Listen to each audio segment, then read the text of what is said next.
Main source of inspiration is actually what happened was I got the story written by my writers in 2009 is when they came up with this idea, because by then nobody was working on coal, and they said, let's create a film on the backdrop of coal, so the coal becomes the wallpaper of the film, and we then devise on the human mechanism and their chemistry and their emotions and what happens over there in terms of the kind of people, the kind of struggle, all that in that.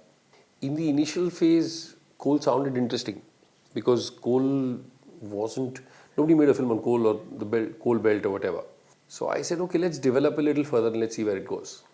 Within a week or so, they had developed it to a large extent and it sounded really exciting to me. I said, okay, let's go ahead and make the film.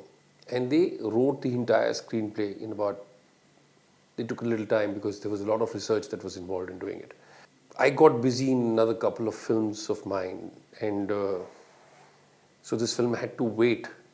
But I was constantly working on the creative, the research, the kind of information that is needed to make this film, the amount of information that is needed for the film. So the moment Enemy got over, I immediately latched onto this and let's get this started, because this has been very close to me for a long time and I've done a lot of work on this. So actually, source of inspiration has been the story itself, the kind of discussions that we had with the story, because by then, at that time, within the whole sphere of film fraternity, there was no Gangs of Wasseypur, there was no Gunde, there was no nothing. This was the only film, and it was a great film to start. But I guess every film has its own destiny and starts with its own time and ends with its own timeline. So that's how it is. See, what happened was Vinodji's worked with me 13, 14 years back in Divanapan. Sunil worked with me Enemy. I've had a great rapport with both of them. Vinodji doesn't take too much work very easily, I think, till he's not sure or convinced on what he wants to do. And Vipino came to me when I was shooting Babar, and I'd given one of the very pedestrian kind of roles over there, and he actually said that I want to do something bigger, I don't want to do something smaller. And I didn't realize if there's any potential in trying to do something like this.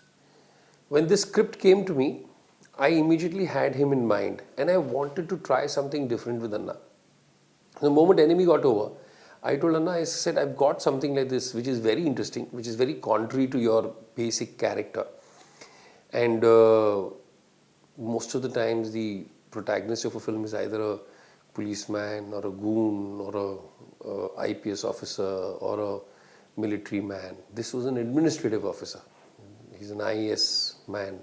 So I said, we have a protagonist who is an IAS man, and you think it's a very vulnerable character. It's completely contrary to what your image is. And if you think this works for you, then it's a very, very interesting story to say. So he heard the story and he said, yeah, this looks damn interesting. Let's go ahead and do it. So once the first person who came on board was Anna, and that was immediately after Enemy. So the moment he said yes, then I spoke with Vinodji on phone. So Vinodji said, kya film hai? I said, this is what the film is. He says, what is the character? I said, he's the driving force. He's the man behind all this. He says, negative hai. I said, हाँ, कितना negative hai? I said, negative hai. कितना मैं नहीं बोल सकता, but then he heard the whole plot on the phone itself and he said, let's do it, Ashu. I said, okay, how do you want to do it? He says, we'll figure out how you want to do it. Every single logistics was spoken on the phone itself. It was finalized. The script was sent to him later. Then he read the script and not once did he make an iota of change right through the entire script. Not an iota of change from Anna for the film in terms of script.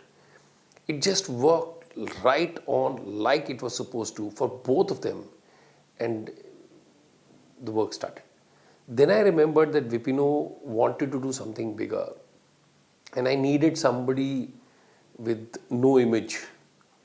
So I called him, I said, I have a script like this, do you think if you want to work? So he read the script and he too was definitely keyed on wanting to do the film. And then little like everything fell into place one after the other, and we are here with the film now.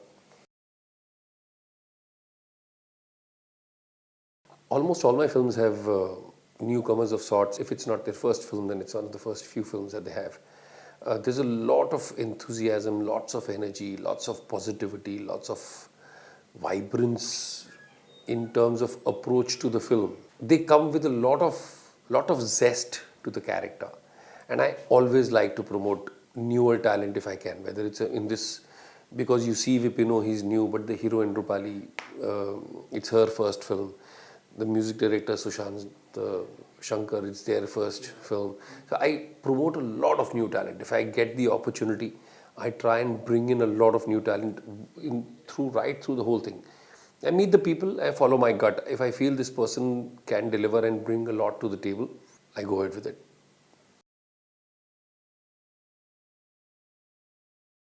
I don't know what will generate a negative response and what will generate a positive response, but what it did was definitely generated a response. It had its impact and people noticed the film for whatever value that it is. In my case, in this particular tagline, Sabse Bada Mafia Bharat Sarkar Hai, is not a tagline made by a writer or made by a film. It's not my comment. It is the character's comment. And the character is Saryuban Singh. He plays the mafia. And for a mafia, the person who's trying to control him automatically becomes the mafia. So the fact of the matter is, he's fighting the government. Or he's trying to say that the government is trying to fight with me. So how am I the mafia? They are. So in terms of justification, it falls into place, and that's what I've done. I mean, how people perceive it is another thing altogether. Yes, it's a marketing strategy. Yes, it's hit the bullseye. Yes, it's taken all the attention that it so desires. And sometimes when you have a film which is not a 50 crore film or a 70 crore film, you have to come up with creative ideas which sort of draw attention of the people towards your film, and then you give your product out to people and say, devise what you want to do. But the fact is, this is what the character is. See, the one universal thing that anybody relates to a film is the human emotion and human drama, which is very strong over here. That is the one thing that everybody will look at and say, oh my God. It will no longer become the struggle of Koilanchal, it will become a struggle of people. And you relate with people. I'll give you an example. Tons of time there is this reality cinema that you watch, and I think the television TRPs are really working on that, where there is a singer, there is a dancer, there is an actor, whoever, who comes and speaks about how humble his beginnings are, how he's fought to reach that particular place, and what are the sacrifices made by him or his family or whoever.